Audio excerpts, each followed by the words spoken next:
Good morning, students.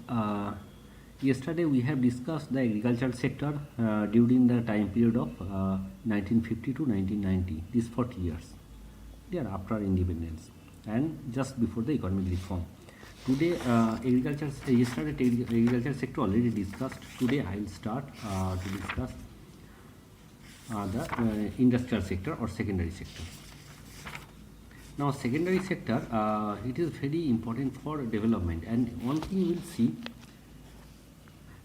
will see that which countries are developed all are powerful in secondary sector, and they have a great role in secondary sector. But unfortunately, our secondary sector is regarding occupation structure. Secondary sector has least contribution, and highest contribution is going to in occupation structure. Maximum people are engaged with the primary sector, then tertiary sector, and least with secondary sector, unlike China. But whatever, China actually emphasized secondary sector and they have developed their industrial product. So that is the reason the Chinese goods are flooded in the world market, and they are doing very good, they are better development in their country. Now the question for role of public sector. Actually, just after the independence, the capital was less. Why capital was less? Because saving was less. And why saving was less? Because income was less. And the reason is we actually were very poor. India was a poor country. That is the main reason. Now the question, why government set up the government companies? And actually at the time there is no such capitalist, point number one, and the amount of the capital available to set up the industries was very low. That is the reason government of India and also some states government, they start the business in secondary sector. That why secondary sector is important? Because to build the infrastructure like steel, coal, power, water supply, and basic metals, mining. So these are very important for the development, and without these facilities it is not possible to develop our country. So infrastructure is the essential requirement for further development. Now the reason is it is just see. So number one, shortage of capital with private sector. Number two, lack of incentive of private sector, and objective of the social welfare. Actually, private sector, they run after the profit. That's why they do not emphasize in to develop the social infrastructure and social welfare. Clear? And the totally responsibility, that is the reason, going to the public sector or government sector. Now next, most important year is 1956, when industrial policy resolution was adopted. So second 5-year plan. Second 5-year plan is very important in our country. The reason is that the industrial policy resolution was launched, and industrialization, the process of industrialization was started in second 5-year plan. The duration is 1991 to 1956. So what are the, first of all, the classification of industries. All the industries have been classified into 3 schedules: Schedule A, Schedule B, and Schedule C.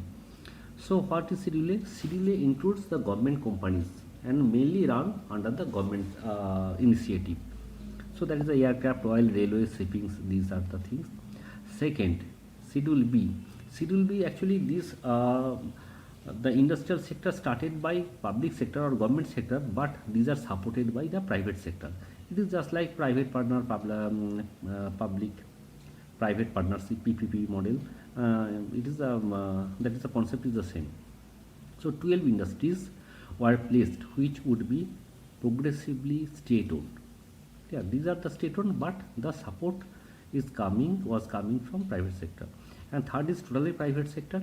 This schedule consisted of the remaining industries which were to be in the private sector. The state would facilitate and encourage the development of all the industries. But actually state is giving the infrastructure facilities, but the tender business is performed by the public sector. So these are the main things. And industrial licensing policy, which is the industrial license policy? 1951 licensing policy was launched and regulated and also reformed. So what is the meaning of licensing policy?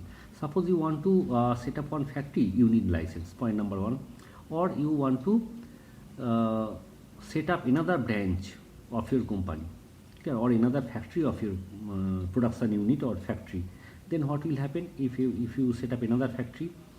Then you need the license. And suppose you are producing 2 or 3 types of the sanitation soap and you need another soap to launch in the market. Yeah. So what will happen? You also need license.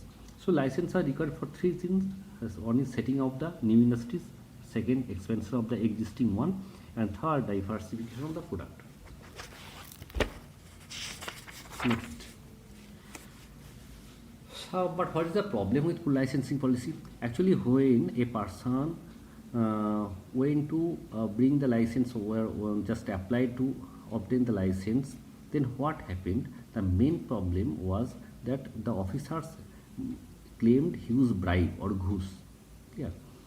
And if a person cannot give the bribe or illegal money, then he did not get the license. So that is a problem. And suppose the market of a product is very high, but that person cannot want to start the business. Why? Because he cannot give that amount of the bribe. Next, small scale industries. Which are the small scale industries? Small scale industries that consist hired labor, but actually at present the definition of the small scale industry, it is less than 1 crore. Yeah, 1 crore. Now recently it has been increased to 5 crore. So what happened? In the case of small scale industries, there are hired workers. On the other hand, in the cottage industries, there is no hired worker.